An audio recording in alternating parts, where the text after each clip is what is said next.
Muito boa tarde, queridos irmãos e irmãs do Núcleo de Estudos Espíritas Chico Xavier. Aqui estamos mais uma vez para a realização de um estudo relativo à doutrina espírita, tão importante em nossa vida. Como sempre, iniciaremos uma frase do nosso querido Chico Xavier. Aos outros dou o direito de serem como são. A mim dou o dever de ser a cada dia melhor. A página de leitura do início dessa nossa reunião virtual é da obra Fonte Viva, lição 58, Discípulos. Mensagem de Emmanuel, psicografia de Chico Xavier. E qualquer que não leva a sua cruz e não vier após mim, não pode ser meu discípulo. Jesus está em Lucas, capítulo 14, versículo 27. Os círculos cristãos, de todos os matizes, permanecem repletos de estudantes que se classificam no discipulado de Jesus com inexcedível entusiasmo verbal, como se a ligação legítima com o Mestre estivesse circunscrita a problema de palavras. Na realidade, porém, o Evangelho não deixa dúvidas a esse respeito. A vida de cada criatura consciente é um conjunto de deveres para consigo mesmo, para com a família e para com a humanidade inteira. E não é tão fácil desempenhar todas essas obrigações com a aprovação plena das diretrizes evangélicas. Imprescindível se faz eliminar as arestas do próprio temperamento, garantindo o equilíbrio que nos é particular, contribuir com eficiência em favor de quantos nos cercam o caminho, dando a cada um o que lhe pertence e servir a comunidade de cujo quadro fazemos parte. Sem que nos retifiquemos, não corrigiremos o roteiro em que marchamos. Árvores tortas não projetam imagens irrepreensíveis. Se buscamos a sublimação com Cristo, ouçamos os ensinamentos divinos. Para sermos discípulos dele, é necessário nos disponhamos com firmeza a conduzir a cruz de nossos testemunhos de assimilação do bem, acompanhando-lhe os passos. Aprendizes existem que levam consigo o madeiro das provas salvadoras, mas não seguem o Senhor, por se confiarem à revolta através do endurecimento e da fuga.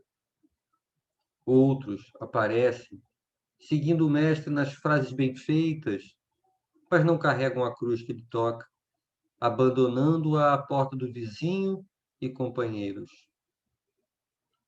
Dever e renovação, serviço e aprimoramento, ação e progresso, responsabilidade e crescimento espiritual, aceitação dos impositivos do bem e obediência aos padrões do Senhor. Somente depois de semelhantes aquisições é que atingiremos a verdadeira comunhão com o Divino Mestre.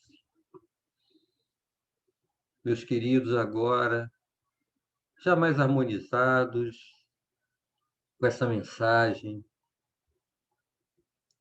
que possamos pedir ao Pai para que nos sustente em nossas provas e expiações ao longo de nossa jornada. Que os nossos bons companheiros estejam conosco, nos apoiando no estudo dessa tarde, para que as mensagens aqui trazidas possam gerar em nós impulsos positivos de transformação, para que em algum momento possamos realmente nos categorizar como os discípulos do nosso Mestre.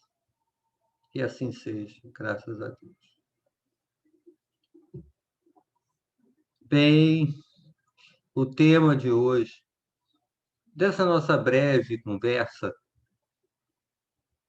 é o dever. Se encontra no Evangelho, segundo o Espiritismo, no capítulo 17, Sede Perfeitos, o item 7, que fica na parte da instrução dos Espíritos, uma mensagem do Espírito Lázaro, dada em Paris, 1863. É sobre ela que vamos falar hoje.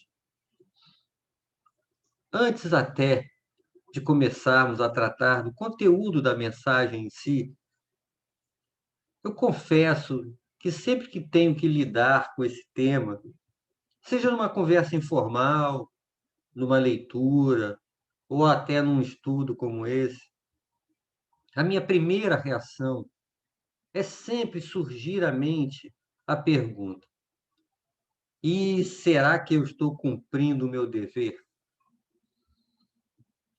Às vezes, ficamos muito confusos em relação à resposta dessa questão. Sentimos muitas dúvidas, mas quem sabe, após refletirmos sobre o que Lázaro nos traz, tenhamos nosso olhar mais bem ajustado à nossa própria realidade.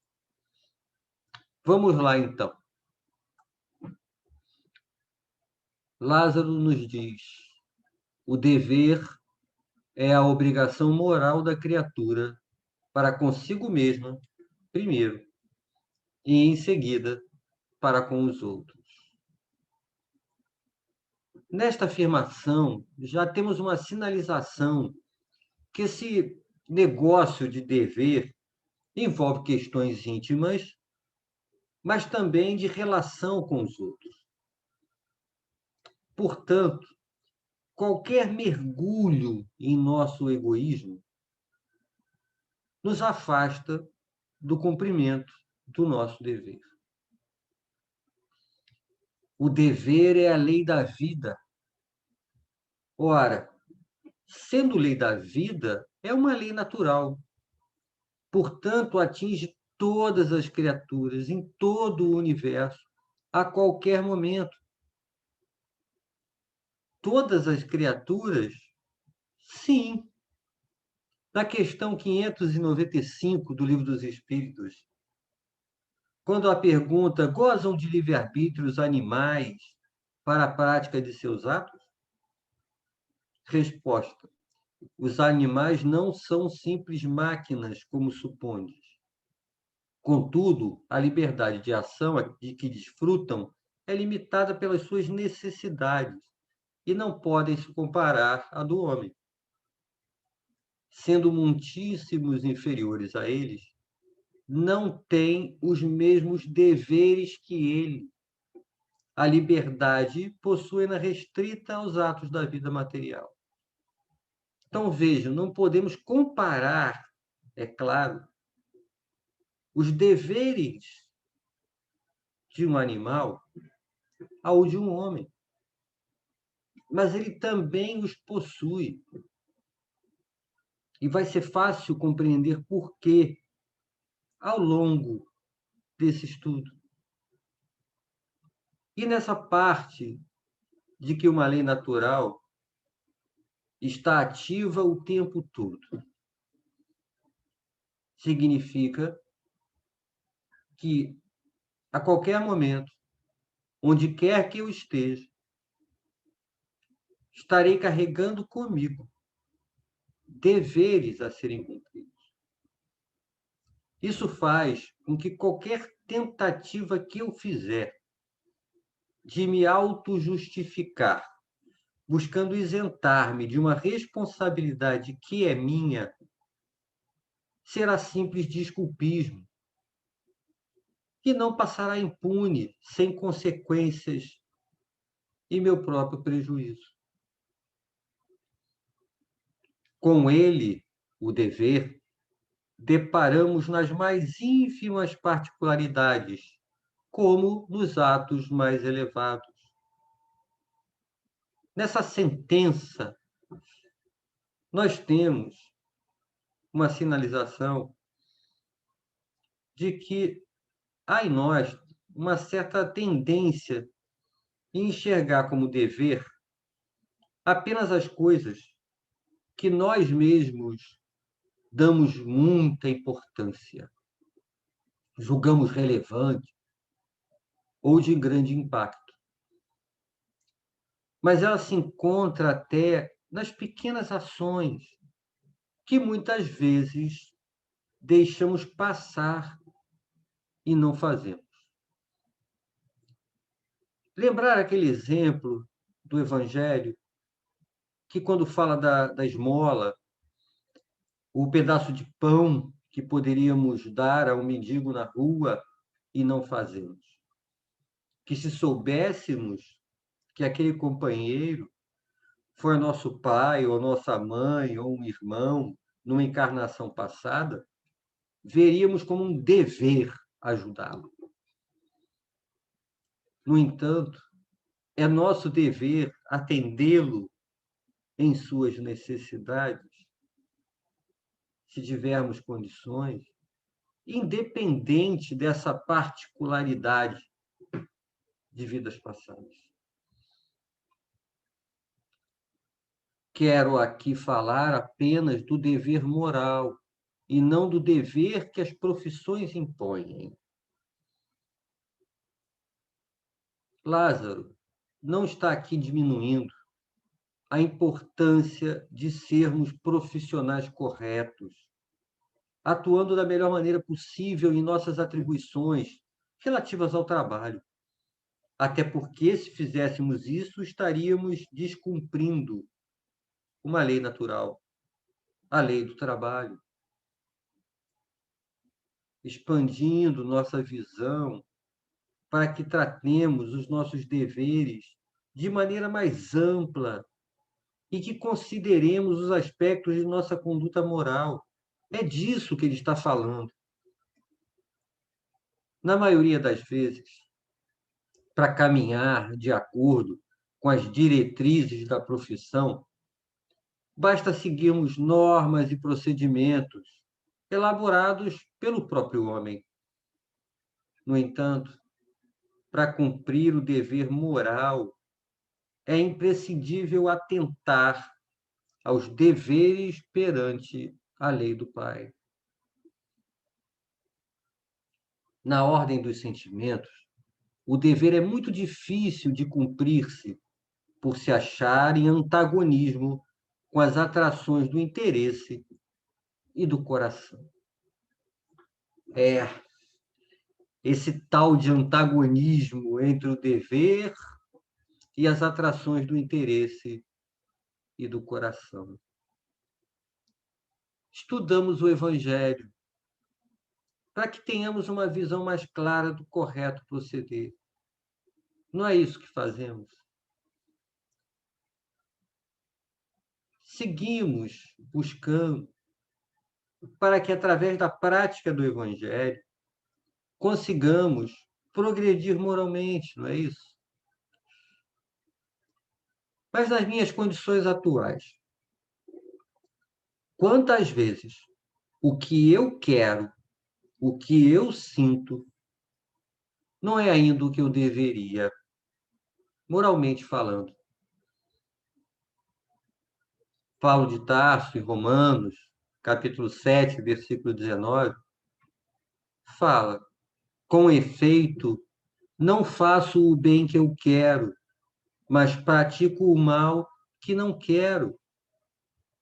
Se Paulo de Tarso disse isso, na condição que ele tinha, no cumprimento de sua missão, imagine nós, nas nossas atribuições e relações do dia a dia. É essa luta interior, em muitos momentos tão intensa, eu querendo me transformar, brigando com aquele homem velho que habita em mim. E por ser uma luta íntima, tem um agravante, que é mencionado por Lázaro em sua mensagem. não têm testemunhas às suas vitórias e não estão sujeitas à repressão, suas derrotas. É como se fosse um comportamento meu que as outras pessoas à minha volta não têm como registrar, como perceber. Essa luta íntima entre o que eu quero e o que eu devo fazer não fica sujeito a críticas ou elogios dos outros conforme eu me comporte.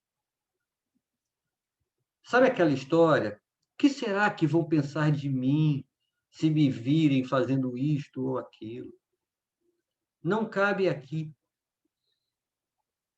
Isso pode ter como impacto que eu não faça o esforço necessário para conter um sentimento ou pensamento negativo. Meu orgulho não será ferido caso eu me comporte mal. Ou então, de que vale tanto esforço para agir de forma positiva, já que ninguém vai perceber, vai notar. Nesse caso, ninguém vai me elogiar, eu não vou ser exaltado. Obviamente, sabemos que toda essa nossa luta íntima, as vitórias e as derrotas, ficam registradas. Nada foge ao olhar justo da lei de Deus. Certamente colheremos os frutos, sejam eles doces ou amargos. E nunca nos esqueçamos que depende de nós. Como continua a nos esclarecer esse espírito amigo em sua instrução? O dever íntimo do homem fica entregue ao seu livre-arbítrio, o aguilhão da consciência, guardião da probidade interior, o adverte e sustenta, mas muitas vezes mostra-se impotente diante dos sofismas da paixão. A consciência nos aponta o dever a ser cumprido. Caberá a nós, então, o uso do nosso livre-arbítrio, a tomada de decisão. E nessas horas, muitas vezes, atendemos aos apelos das paixões que ainda carregamos, no sentido claro das mais paixões, das mais tendências, muitas vezes ainda arraigadas em nós, após séculos, milênios de comportamentos equivocados, repetitivos, quando ainda eram para nós, quem sabe, até o propósito nosso de vida. Realmente, em algumas situações, nos parece impossível resistir. E então, tropeçamos.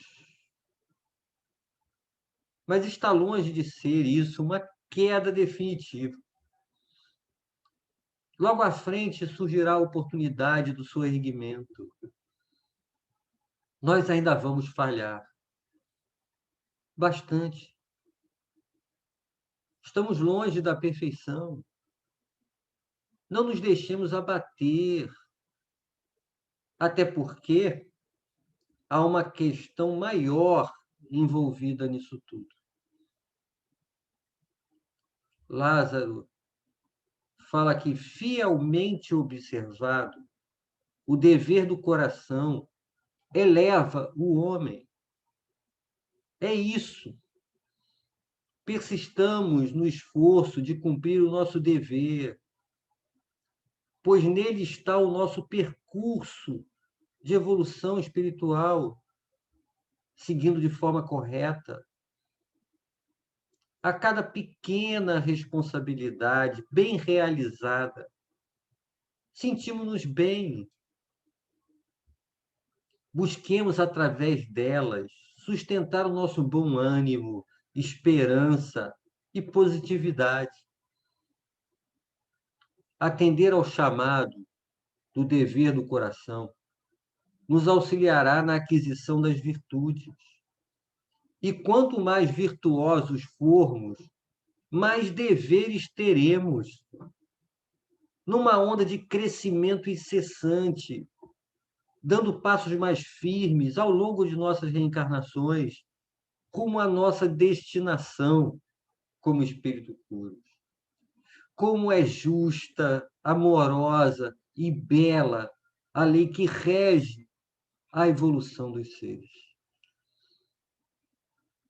Mas já que o dever envolve a relação com os demais irmãos também, e deles conosco, há um limite para isso?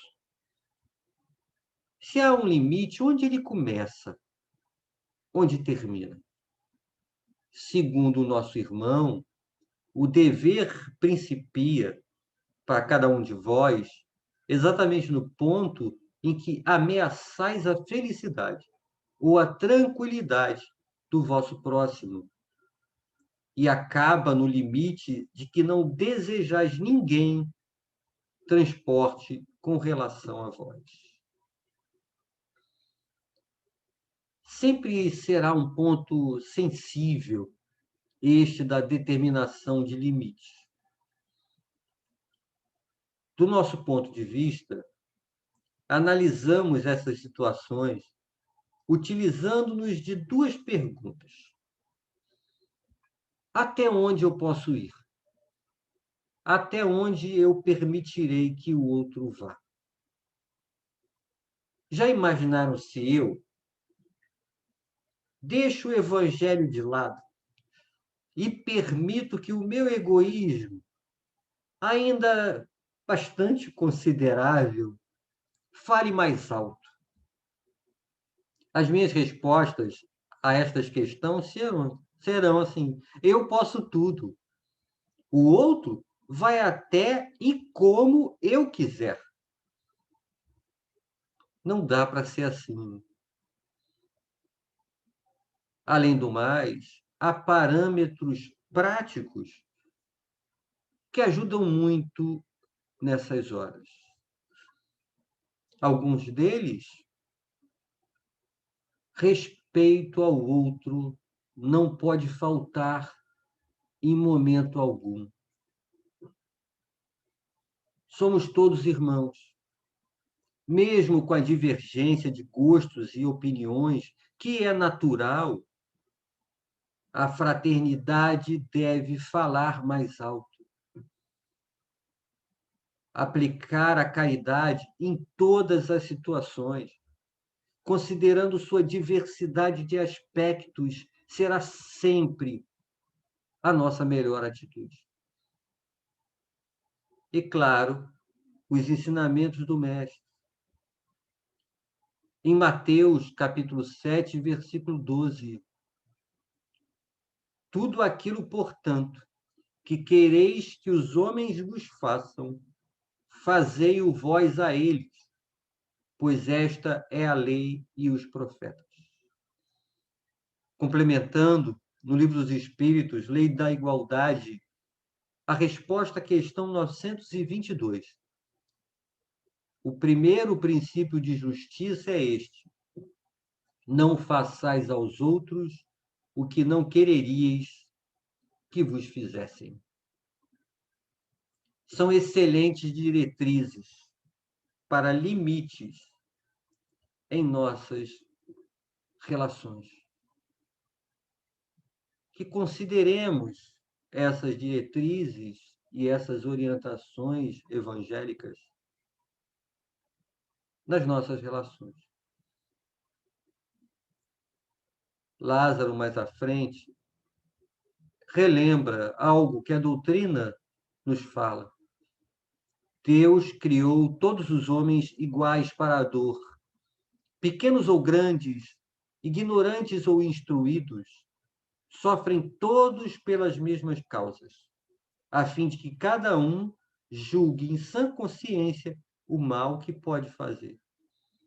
A igualdade em face da dor é uma sublime providência de Deus, que quer que todos os seus filhos, instruídos pela experiência comum, não pratiquem o mal alegando ignorância dos seus efeitos.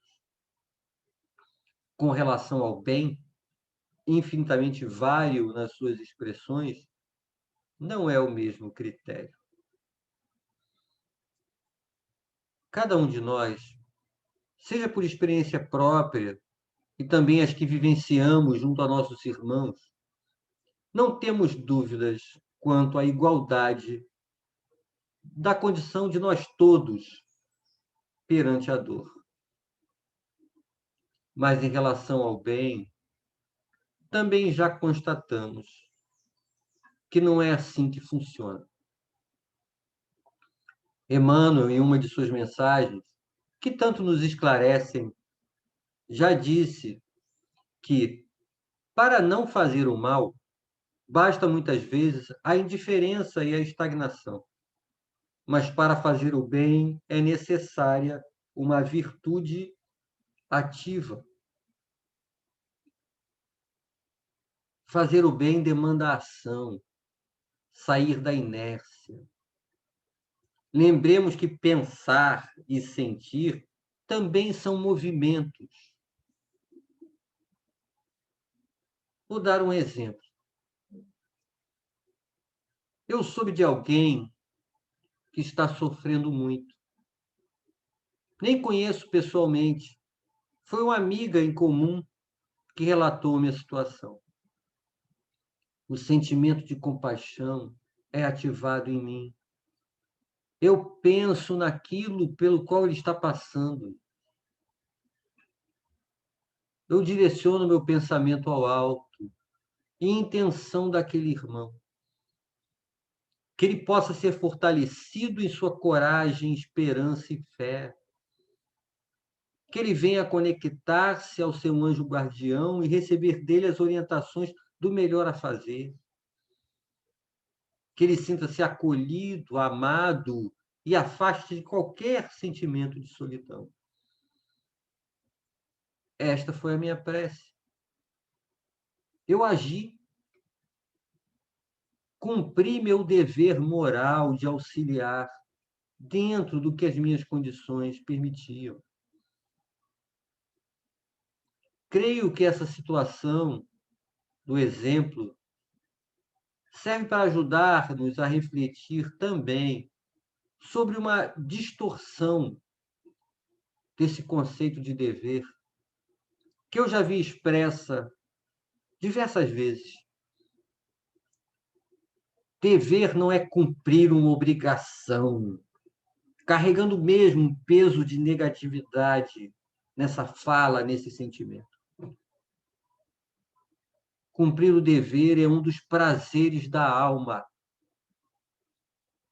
Proporciona sentimento de bem-estar duradouro. Na situação da prece pelo que sofre, há o natural pesar pela dor do outro. Mas depois, o sentimento que sustenta vem de ter feito algo para ajudar. Lázaro indica que o dever é o resumo prático de todas as especulações morais. É uma bravura da alma que enfrenta as angústias da luta. É austero e brando, pronto a dobrar-se às mais diversas complicações. Conserva-se inflexível diante das suas tentações. Bravura da alma, coragem. Austero, firme, disciplinado. Brando, sereno, doce. Firmeza para não cair nas tentações. Olha, se são esses os requisitos necessários para que alguém cumpra com seus deveres, eu estou perdido. Não se trata disso exatamente. É que precisaremos aplicar alguma dose de cada um desses ingredientes ao longo do nosso esforço para cumprir cada um dos nossos deveres. acabaremos por nos fortalecer nesses aspectos à medida que busquemos realizá-los. Pense agora em qualquer um dos deveres que em seu entendimento lhe caiba. Sem coragem, conseguiria encarar as dificuldades que certamente aparecerão? Sem austeridade, disciplina necessárias na constância em lidar com ele, passo a passo, até finalmente concluí-lo, seria possível? Se não fores brando, sereno, ao invés disso entrar em desespero, aflição, perder a razão, estará se aproximando do êxito ou inviabilizando a tarefa? E quando a tentação aparecer? E ela irá, pois cada um de nós temos em nós mais inclinações. Somos imperfeitos, submetendo-se aos caprichos das tentações. Qual será o resultado? Certamente, eu também poderia incluir uma boa dose de paciência, tolerância, benevolência, compreensão, bondade, companheirismo, indulgência. Cada dever irá demandar de nós certos ingredientes específicos. Por isso, Lázaro falou que o dever é um resumo prático de todas as especulações morais. E ele segue: o homem que cumpre o seu dever ama a Deus mais do que as criaturas e ama as criaturas mais do que a si mesmo. É a um tempo juiz e escravo em causa própria. Qual é mesmo o maior mandamento segundo Jesus? Está lá em Mateus, capítulo 22, versículos 34 a 40. Amarás o Senhor, teu Deus, de todo o teu coração, de toda a tua alma e de todo o teu espírito. Este é o maior e o primeiro mandamento. E aqui tendes o segundo, semelhante a esse. Amarás o teu próximo como a ti mesmo. Toda a lei e os profetas se acham contidos nesses dois mandamentos. Opa! Então, o homem que cumpre o seu dever está se aproximando-se do cumprimento integral da lei de Deus? Sim, isso mesmo.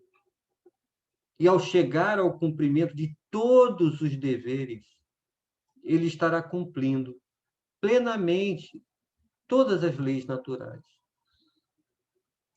Mas, da mesma forma, quando o Evangelho segundo o Espiritismo nos apresenta as qualidades do homem de bem, ao final da relação das qualidades do homem de bem, ele nos fala de muitas outras virtudes que um homem de bem tem, mas que não estão naquela lista, porque nós não temos a capacidade sequer de concebê-las. A relação completa dos deveres que devemos cumprir ainda é para nós desconhecida. Portanto, concentremos os esforços nos deveres que a nossa consciência já nos aponta. Eles já são muitos, que a tarefa já é árdua. O dever é o mais belo laurel da razão. Descende desta como de sua mãe o filho. O homem tem de amar o dever. Não porque preserve de males da vida, males aos quais a humanidade não pode subtrair-se, mas porque confere à alma o vigor necessário ao seu desenvolvimento. O cumprimento do dever não fará que em nossa vida e nosso caminhar apareçam dificuldades e obstáculos. Eles são naturais à nossa condição.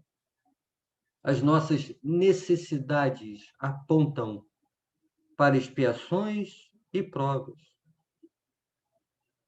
Mas esse ponto reforça algo que já tínhamos trazido anteriormente, de que o dever confere à alma o vigor necessário ao seu desenvolvimento. O nosso querido irmão coloca de forma muito assertiva qual deve ser o nosso correto envolvimento com o dever. É amá-lo. O amor é o mais forte e sublime laço de sentimento possível para a conexão que podemos estabelecer com algo ou alguém. Há aqui um processo que precisa ser construído. Sair da relação de peso com o dever. Ele vem assim de um passado distante. Trabalhemos para suavizá-lo inicialmente, passando aos poucos, nos permitir desfrutar dos retornos positivos que certamente o cumprimento do dever nos proporcionará. Desta forma, passaremos então a nos afeiçoarmos dele, até que um dia realmente o amaremos. O dever cresce e irradia, sob mais elevada forma, em cada um dos estágios superiores da humanidade. Jamais cessa a obrigação moral da criatura para com Deus. Tem esta de refletir as virtudes do Eterno, que não aceita esboços imperfeitos, porque quer que a beleza de sua obra resplandeça a seus próprios olhos. Ao final de sua instrução, Lázaro aponta justamente para a continuidade e evolução de nossa relação com os deveres a cumprir. E que a nossa própria evolução moral irá indicando as nossas próximas responsabilidades que assumiremos, até que a nossa beleza moral resplandeça aos olhos do Criador. Esta é a mensagem de Lázaro. A doutrina espírita nos traz uma série de indicações relativas aos nossos deveres a serem cumpridos aqui por nós, enquanto encarnados, tanto no Evangelho segundo o Espiritismo quanto no Livro dos Espíritos. Alguns deles, a de contribuirmos com o progresso da humanidade, a piedade filial do honrai vosso pai e vossa mãe, aqueles relativos à lei de sociedade, as que têm relações diretas com as missões com as quais nos comprometemos antes de vir para cá. A dos pais, lá no Evangelho, quando nos fala sobre a infância. Nessa fase é que lhes podemos reformar os caracteres e reprimir os maus pendores. Tal o dever que Deus impôs aos pais, missão sagrada, de que terão de dar contas. A minha busca de entendimento do Evangelho, de conhecer melhor a Boa Nova, pelo que eu entendi, pude aprender, são muitos os deveres a cumprir. Será então que eu tenho mesmo condições de dar conta de todos eles? A resposta à questão 711 do Livro dos Espíritos, que trata de uma questão específica do gozo dos bens materiais, há ali, por parte dos espíritos, algo que nos ajudará bastante aqui. Eles nos dizem que Deus não impoeria um dever sem dar ao homem o meio de cumpri-lo. Mas essa condição de dever, todo mundo tem mesmo dever a cumprir? Todos os espíritos? Questão 559. Também desempenham função útil no universo os espíritos inferiores e imperfeitos?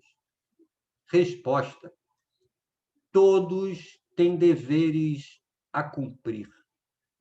Para a construção do edifício, não concorre tanto o último dos serventes de pedreiro quanto o arquiteto?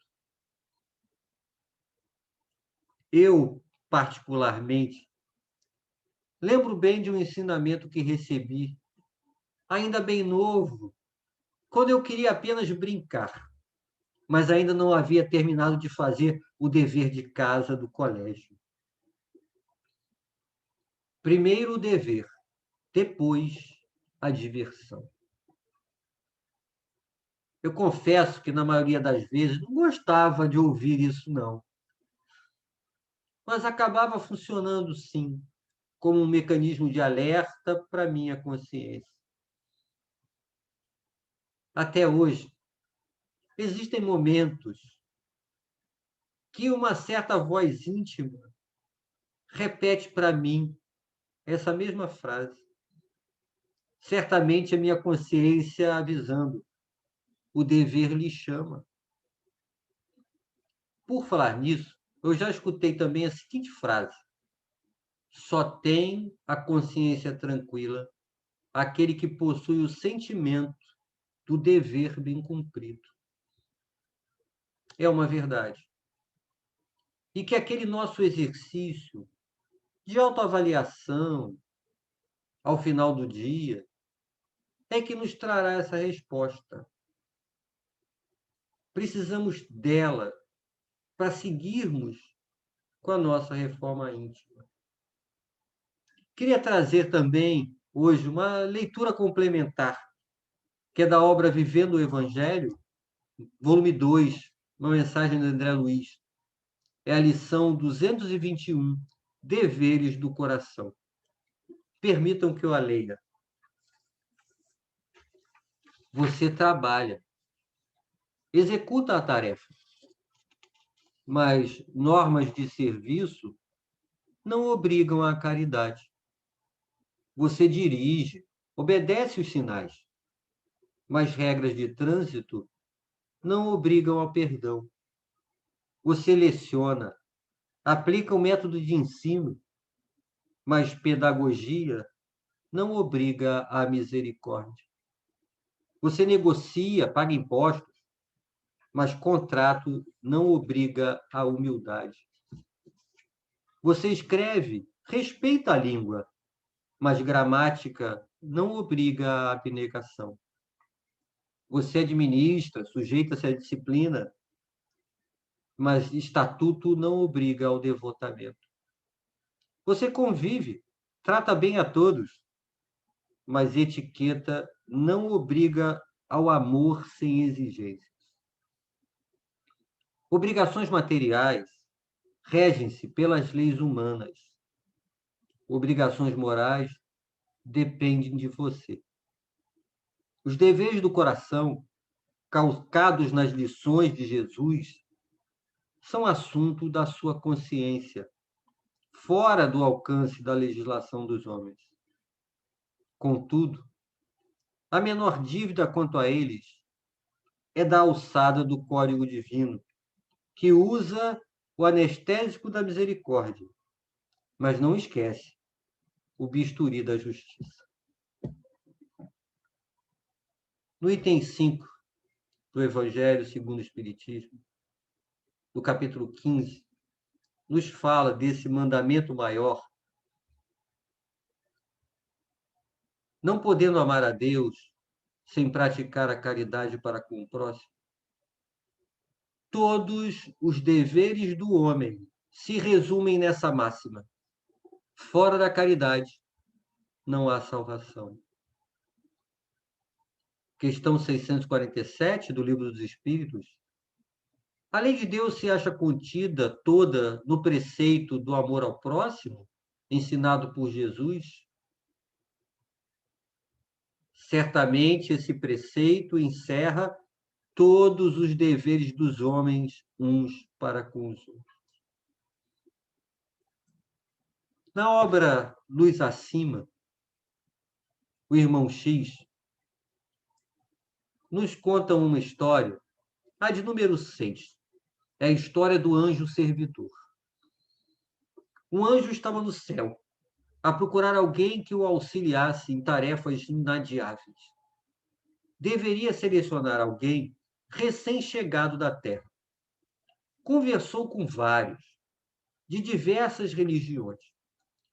Todos haviam chegado buscando colher os frutos de sua dedicação à sua doutrina. Um, desfrutar do céu, outro, participar do banquete divino. E o seguinte, desejava a transferência para um dos mundos felizes. No entanto, havia um que estava até um pouco cabisbaixo. O anjo se aproxima dele e esse irmão começa a dizer que sequer entendia a sua própria presença ali entre os justos, pois havia sido ateu, e descreveu dessa forma a sua trajetória na Terra. Foi ateu por infelicidade minha, não admitia a sobrevivência da alma. Não sei, francamente, se cheguei a praticar algum bem no mundo. Apenas busquei sempre a execução dos meus deveres de humanidade, atendendo às diretrizes da reta consciência. Procurei levantar os fracos e os abatidos e proporcionar ensejos de aprendizado e serviço a ignorantes e ociosos, como se o fizesse a mim mesmo, sem nenhum propósito de ser recompensado na paisagem que me surpreende. Tantos sofredores, porém, encontrei no caminho terrestre, e tanto trabalho vi no planeta aguardando braços fortes e generosos, que, sabendo hoje da existência de uma justiça misericordiosa e infalível no céu, muito me envergonho da descrença que adotei na terra, embora buscasse lutar para ser um homem digno. E se me fosse concedido formar algum projeto, devo assegurar que o meu único desejo é regressar à terra e cooperar mais ativamente na felicidade de nossos semelhantes. O anjo abraçou e convidou-o a segui-lo, pois ele foi o selecionado para a tarefa. A razão? Todos com que o anjo conversara procuraram praticar o bem enquanto estavam aqui na terra. Mas enquanto os outros estavam ali em busca do salário, o ateu ansiava por continuar servindo. Praticar a caridade, servir e amar. Este é o nosso dever e a nossa salvação. Que, amparados pela espiritualidade amiga, por nossos mentores e anjos da guarda, prossigamos nesse propósito, deixando-nos envolver por todo esse amor que nos é oferecido pela misericórdia do Pai. Agradecendo mais uma vez por essa oportunidade de estudo, pela presença do Núcleo de Estudos Espíritas Chico Xavier em nossa vida. Jesus, fique conosco, hoje e sempre. Que assim seja. Graças a Deus. Meus queridos irmãos e irmãs, mais uma vez agradeço imensamente por terem estado conosco, ouvindo esse estudo. Que ele possa também fortalecer nossos laços de fraternidade. Um grande abraço, saúde e paz. Até a próxima.